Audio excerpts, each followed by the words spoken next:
Hey guys, Woodruff here. So when it comes to nutritional disorders, this lecture is going to start by it's the long lecture broken up into smaller parts. We're going to start by talking about malnutrition, how we diagnose that, what's the big deal, some medical treatments and nursing interventions. I'll have some separate videos on enteral and parenteral nutrition, and then I'll have separate videos on obesity and probably bariatric surgery, as well as metabolic syndrome. So hopefully this is helpful. We've talked, if you're at my school, we've talked through a lot of disease processes that are affected by nutrition. We've talked about a lot of diseases that can lead to nutritional issues or nutritional deficits. But we're going to kind of get down to the nitty gritty when it comes to a lot of this stuff. So first, let's talk about what malnutrition is. So most of the time, if you think malnutrition, you probably imagine someone who's like really skinny, hasn't eaten in a long time, stuff like that. And, it definitely many times can be that. But a malnutrition is actually where there's a deficit, so not enough, an excess, so too much, or some sort of imbalance of nutrients. So it's not necessarily always that you don't have enough. Um, and so if you want to think of malnutrition, just bad nutrition or poor nutrition, it can be poor because you don't have enough. It can be poor because you have too much, or it can be poor because there's some sort of imbalance. So really the thing I want to hit home here is that patient doesn't have to be thin to be malnourished.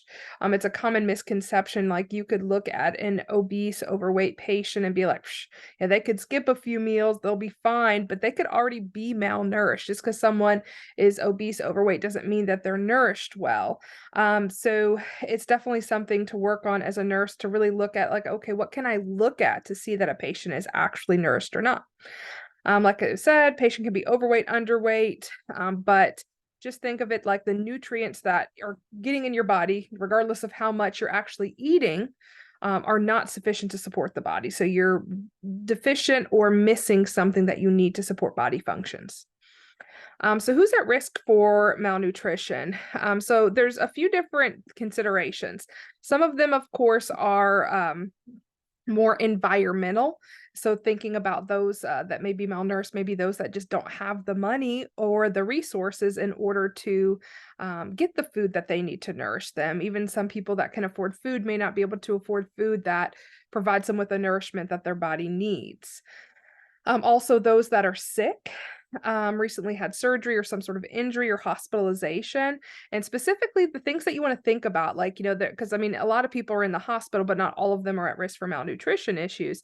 Specifically, anyone with infection, especially if we're looking at things like sepsis, puts you at high risk for malnutrition. People with wounds, they have higher needs because of the wound issue in general, where they're going to need certain nutrients and more nutrients to support them. People with burns, same kind of situation where they have like the demand is greater than the supply, even if they are eating okay. Fractures, like we just went over, and anyone who's immobilized is going to be more at risk to be malnourished. And then, of course, those with absorption issues. So like people with GI disorders, which we're about to get into. So people with like Crohn's or that had gastric bypass surgery. With Crohn's, we'll talk about this more later, but they can have an inflammation in their small intestine, which is where you absorb your nutrients. So if I'm having inflammation there, there's less ability to absorb the nutrients that I need. Or with gastric bypass, we literally bypass or take out part of the intestine where you need to absorb nutrients. So if there's less there, less opportunities for absorption. And then also those with incomplete diets, especially if you have history of substance abuse, a lot of times as a result of sometimes the medications and the effects of the medications or the substances that they're using, they have a higher chance of not getting the nutrients they need. So let's do a practice before we get into what does malnutrition actually look like. Some of these may not surprise you, some of these may, but let's look for each of these. Are these a good indicator of malnutrition? Now, you could look at anything and eventually turn around maybe and say, hey, this has something to do with malnutrition or could lead to malnutrition. Let's look big picture here and see which of these might be good indicators. So the first one is a hemoglobin of 8.1. So when you think hemoglobin, you may not think nutrition, but what you want to consider here is that what does it take in order to make red blood cells and therefore hemoglobin? It takes vitamins, nutrients. If you remember, like almost like all of a lot of your blood cells, especially your red blood cells, they're made out of different vitamins and nutrients. And if you don't have those, so this is why, like we know when we talked about iron deficient anemia, it was a lack of iron in the diet. Or people that we talk about vitamin B12 deficiency can lead to anemia as well. So, with that being said, in other words, think of it this way, like you need certain supplies in order to make blood cells.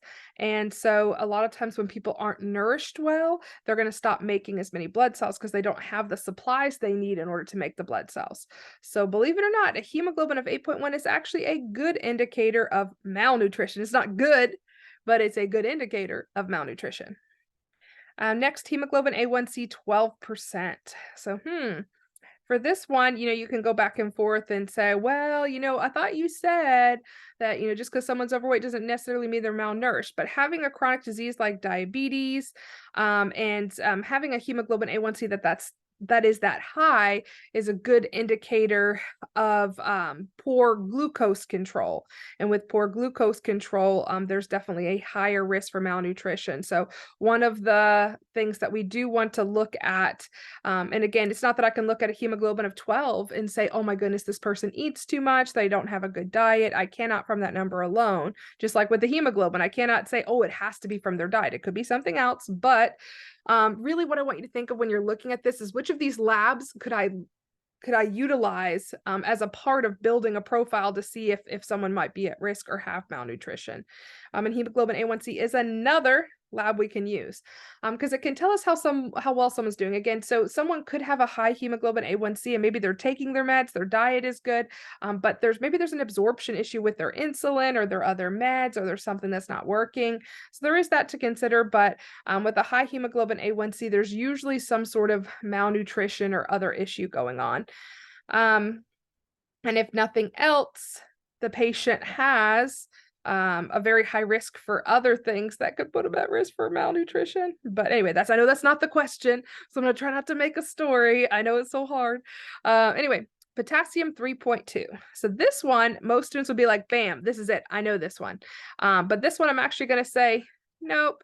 So having a low potassium, that's a electrolyte balance, where electrolytes and nutrition are very different things. So it's not to say we're going to check electrolytes. And oddly enough, you're actually going to see patients that have bad malnutrition usually have a high potassium. It's not usually low. But it's not to say that, if someone's potassium's low, that it couldn't possibly be a sign, but it'd be more of a stretch. So think of these as more of electrolytes. Now, when you start to have a lot of issues with severe malnutrition, dehydration, again, potassium can get off, it usually gets high, but it's not usually low. So far we just have the hemoglobin, A1C, and the regular hemoglobin. If you said potassium 3.2, I could definitely see where we might get it just to look for it, but that potassium of 3.2 itself by itself is not a good indicator of malnutrition. Hair loss. So this is more of a actual like a visual or assessment finding that I would look for as a nurse. And this is a good indicator of malnutrition. When I say good indicator, I sound so happy about it, but what I mean by that is that if you're losing your hair, it can be one of the common things it's connected to is malnutrition. Next one, moodiness and irritability.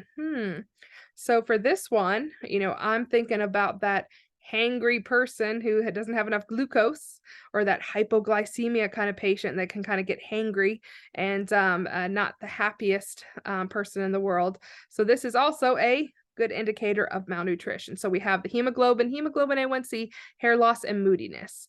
Creatinine 1.9. So a creatinine is a measure of kidney function. It's a good measure of kidney function, but the kidney function being worsened, elevated, etc., because a normal is 0.6 to 1.2-ish. This is not necessarily directly connected with malnutrition. Now, if this was liver function, it's possible because the liver is more closely associated with the nutritional status than the kidneys are, but usually we don't think elevated creatinine malnutrition. BMI 17. So for this, you would have to know what a normal BMI is. And we usually like, I want to say it's something like 18.5 to 24.5-ish is normal.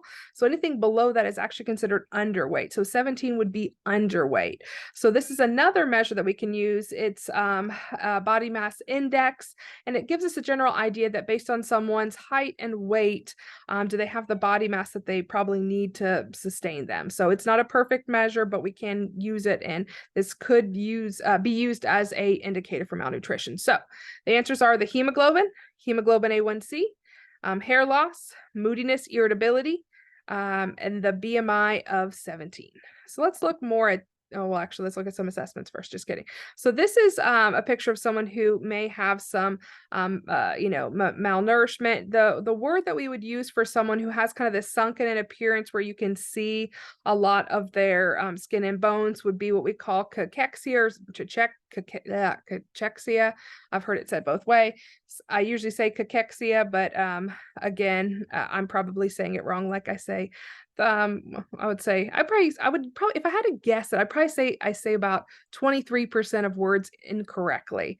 And 23 is like probably my fourth least favorite number. So that says a lot that I'm saying 23rd, just in case you're wondering. And if you're confused, so am I. But anyway, so priority assessments we're going to do for a malnutrition patient are going to be assessing their eating pattern. Apparently, I need to be making sure I'm okay. Maybe it's because today is Easter when I'm recording this. My eating patterns. Maybe I've been having some strange eating patterns today. Anyway, eating patterns or diet are going to be important things to assess for, because we want to see kind of where they're at, like what are all the factors that could contribute to malnutrition, or where are they at? Like we want to, with malnutrition, we always want to get to the bottom of the cause. So if the cause is in their eating pattern or diet, we definitely want to know. Assess their BMI or weight. We'll see that more on the next slide. Skin, hair, and nails, because like you can see below, they can have dry skin, brittle nails, hair loss. We're going to assess for muscle strength or assess for weakness, because a lot of times this is also going to be a common symptom of malnutrition. And then also mental status, because like I said, it gets to the point where your brain doesn't have the nutrients it needs to be able to do things. And they can have confusion, irritability, also, like I said, kind of like that hypoglycemia picture. I'm not saying they're going to be hypoglycemic, it just depends on the cause, but I just mean it looks like that kind of patient. So then what do we do for labs and diagnostics? So we need to do a very thorough history and assessment, but then we're going to take a look at their CBC, specifically looking at what we call the H&H, or hemoglobin and hematocrit. I would know these numbers. It's great to put them if you're like our school, we give note cards for certain classes. You can definitely use a note card for this. So H&H, so yes, especially like I said, with that hemoglobin, you can have less cells because you don't have the supply, so that might be lower. The hematocrit could be low as well. We're also going to check for protein levels, and this has a lot to do with the liver's role in nutrition, that the liver makes albumin in order to pretty much albumin's a plasma protein. And the way that I explain albumin is it's a protein whose main job is to keep fluid where it's supposed to be in the body. When you're malnourished, you're not going to be making as much albumin. And as a result of that, fluid goes where it's not supposed to go in your body. So we can check an albumin level. I will say this is that, like, a lot of times students get hung up on albumin levels. Like if you look at most patients in the hospital, their albumin level is going to be low. But we don't necessarily like in albumin's a medication we can give to. So sometimes, I know when I first started, I thought, oh, if my albumin's low, I'm going to give albumin. But it's not actually how it works. We use, like if I called a doctor and said, hey, here, I need some albumin, my albumin's low, they would probably laugh at me. normally, because that's not what we do for low albumin. We really look at their nourishment and making sure that as a whole that they're getting what they need. A better, more specific measure, because albumin is, it lives, like how many albumin that you have, it cycles, and it's one of those things that can vary and stuff throughout the day or with time. So a better measure is what's called prealbumin, and prealbumin tells us how many baby albumin are being made. So in other words, it tells us more like what's in the factory. So if I have like, if albumin is a sign of poor nutrition, then prealbumin, I don't know why this sounds so weird. Prealbumin, if that's what do you call it? If that's how many are being made, prealbumin's a better measure because it tells me how much I'm making versus how much I have right now. So maybe you could kind of compare it to what do you call it? Albumin is like how much money you have in the bank right now, but prealbumin's how much that you're going to be bringing in soon. So, a better measure of how you're doing financially might not be how much money you have in the bank, but how much you're going to be bringing in. So prealbumin is a better measure overall of nutrition. And I love that my brain works in a special place. Sometimes I wonder where my brain gets these analogies, because I'm not a very like intelligent person, and I don't like, sit around and think about intelligent things all the time, but sometimes these weird things just come to me. But anyway, so moving on. Like I said, we will check the serum electrolytes. We'll probably check the potassium. Like I said, we would expect it to be higher, and then the liver function testing. And there's different numbers. There's AST and ALT. We'll talk about them more when we get to the biliary disorders. But just know in general, if it's less than 36, you're in a good range. And then like we talked about for the body mass index or overall, this is something a lot of doctors use now. It's not the best measure because someone could have a height and weight and it can say they're like extremely obese, like in a really bad place. But it really depends sometimes on the patient because everyone carries their weight in different places. We'll talk more about that with obesity, but this is something that a lot of doctors go by, and a measurement that's kind of seen widely around as accurate, even though we are trying to move towards different scales these days. Like I said, 18.5 to 24.9. I think I said 24.5. So 18.5 to 24.9 is normal. 25 to 29.9 is overweight, and anything greater than 30 is obese. And I think greater than 40 is like extreme obesity when we get into obesity. Another thing you might want to assess is how well can they perform their activities of daily living, because that kind of tells you about their weakness. Because like I can look at numbers all day long and I can be like, oh yeah, look, these labs show that they're malnourished, but how is their body and their ability to perform actions also telling us how they're doing? So what's the big deal here with malnutrition? The big deal is that these people don't heal well. So if they have wounds, other things, it's going to get a lot worse. So kind of getting back to that hemoglobin A1C. I mean, if they already have a hemoglobin A1C that's that high, and then they're malnourished, they're not going to heal anything. It's going to be very hard to treat anything that's going on with them. It also leads to pressure ulcers because remember, malnutrition really affects the skin a lot, the skin, the hair, the nails. It also, like I said, puts you at increased risk for infection. And it also, because of the weakness and other things that it can do with your muscle strength, it can lead you to have a higher risk for falling. And then mental status wise, it can also lead to depression and dementia. So this is why, I don't know if you've ever heard about people that go through really bad depressions and then find out it was like a vitamin B deficiency. This is really a true thing where sometimes, like if you are deficient in certain vitamins or malnourished in certain ways, a lot of times it can show up as mental illness, even though that seems crazy. That's how much nutrition can have an effect on a person. So medical treatments we're going to use is, like I mentioned before, we always want to find the cause. Like, what's the deficit? Is it a diet thing? What's going on? Is there some other disease process going on that's not being managed well? Like, what's leading to the deficit? Because again, if the problem is my diet, I need to change something with my diet. If the problem is I have Crohn's disease and I have inflammation, I need to treat that cause. So again, it just goes back to what is the issue. And, we do nutritional support and counseling, and a lot of times these patients are going to need enteral and parenteral feeding. And when I say nutritional support and counseling, as a nurse, I do on a daily basis fill out a malnutrition screen on my patients to say, like, hey, they're showing a risk or something related to being malnourished. And I actually list. I cannot talk today. I have a lisp because I'm trying to say list and I said lisk. So yes, anyway, I'm gonna stop because I feel like I'm again becoming a Dr. Seuss novel. But what I was trying to say is there's a list with a bunch of different malnutrition risk factors, and then I select which ones that the patient has. Vitamin and nutrient supplements as well for these patients, depending on what they're deficient in. And then making sure that they're hydrated and have adequate nutrition, because a lot of times people that are malnourished may also be dehydrated, and they may need medications to stimulate appetite. And at least where I teach, you don't have to know about these, but there's a variety. One that you'll probably see given in the hospital, two that you'll probably see given. One is going to be called what's known as Megastrol, something like that, Megastrol, also known as Megace. And it's used sometimes in cancer patients or other people that are chronically ill that need to eat more. So we use appetite stimulants. We also use Marinol or Drabanol, which is, like the medical marijuana stuff. And, it's a controlled substance. So when you give it, you have to do the narcotic count and stuff like that. Also, usually most often used for cancer patients, but I've seen it used in other patients that have really chronic malnutrition issues, maybe because of outside other disease processes. So we might do stuff like that. Again, you don't have to know those in depth, but just know there are medications that exist that can increase your appetite.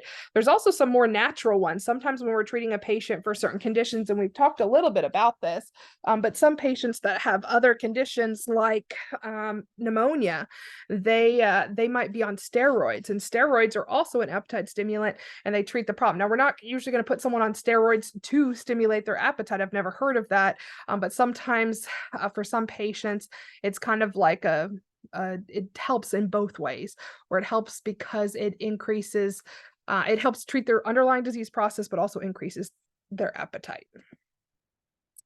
And last but not least, let's talk about what we're going to do as the nurse. My overall goals are going to be for this patient that they have good nutrition and that their fluid and electrolytes are balanced. I need to look for malnutrition in my assessment. And like I said, a lot of that is going to be the skin, the hair, the nails, making sure that they are, they're showing signs of improvement. It's not that I'm going to sit there, I need to measure their hair or do something crazy, but just looking overall at a patient to see what signs they're showing externally that they're being well nourished. A lot of it's going to go back again to that mental status, to that confusion. Do they seem hangry? And then also, of course, the labs, the diagnostics, and things like that. Like a daily weight is going to be super important on these patients. We might also do things like it's talking about here, what's called a calorie count, which is what I do is as the nurse, my role in a calorie count. A nutritionist usually orders it, but they put like on their door this like piece of paper that says calorie count. And I don't have to actually count their calories, but I just have to write down every single thing that went into that patient's body. And then the nutritionist calculates it and figures out like what they're intaking versus what they need. And it's pretty cool. The nutritionists in dietitians, they have to work pretty hard. Like they can calculate some pretty gnarly stuff when it comes about a patient's nutrition. Like they can figure out like, oh, hey, this patient, they're on these meds, have this disease process. Here's how old they are. Here's all their functions of their organs. This is how much nutrition they need. So they're really the boss when it comes to the nutrition stuff and figure that stuff out really seamlessly. It's pretty cool. If they are overweight or obese and they are intaking foods but not the right foods, then just lifestyle changes, health promotion. We'll talk more about that with obesity.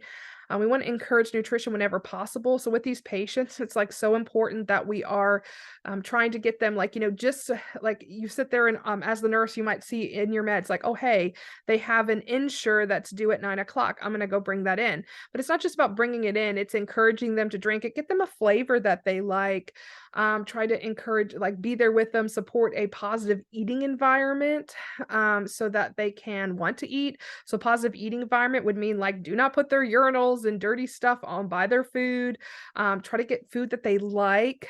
Make sure that it's the least stressful environment that you can create, whatever you have to do to set up a good environment, good smells, good tastes, and sounds and stuff like that in the environment can affect it. And so trying to set up an environment that's going to make it comfortable and pleasant for them, because it can make a big difference. I don't know if you've ever had a time where, you've been genuinely hungry, but maybe there's something going on or something in your environment that just makes it where you're like, yeah, I don't even want to eat right now. So definitely want to set them up the best that you can. And then checking on them. So like I've before, I'll give someone some pills with their Ensure, their Boost or something like that. If you don't know, these are like protein supplements or protein shakes. And then, I'll leave it there. I was like, "Oh, yeah, try to finish this." But it's really so important to go back and check on them, or, sometimes they might need help and they may not tell you. So just taking those opportunities to try to encourage them to finish it. And, like, sometimes it's even for me, it's like, "Hey, I'm in the room, like, doing regular rounding. Hey, have you drank any of this lately? Have you finished this?" And encouraging those whenever possible. For those that, don't like, those particular drinks, there are other formulas that we have in the hospital, or sometimes we'll just mix in, like, for some patients with wounds, we'll mix in, powders and stuff into other drinks, but whatever we need to do to make it taste good. I've had some patients that just don't like the taste of this stuff. I remember back when I was a tech working rehab, I used to make some pretty exciting, little, like, smoothie milkshake things where I would take the Ensure, the Boost, mix it with some chocolate ice cream, and, like, I used to go to town and, really try to get, patients wanting to, drink these things, because a lot of times I just don't like the taste. But we need these patients to gain weight. So I would like mix it with, I would take the Boost or the Ensure and then mix it with like some ice cream or other things to try to like even get more calories in it, and really try to support something that they can actually, want to eat or drink. So the two nutrients that we really want to focus on as the nurse are going to be increased protein and increased calories. That's going to be really what our focus is. But yeah, that is the big picture for malnutrition. But the next videos are going to be going deeper into what enteral nutrition is and parenteral nutrition, and what our role as the nurse is to manage those. I hope this video helped. See you for the next one.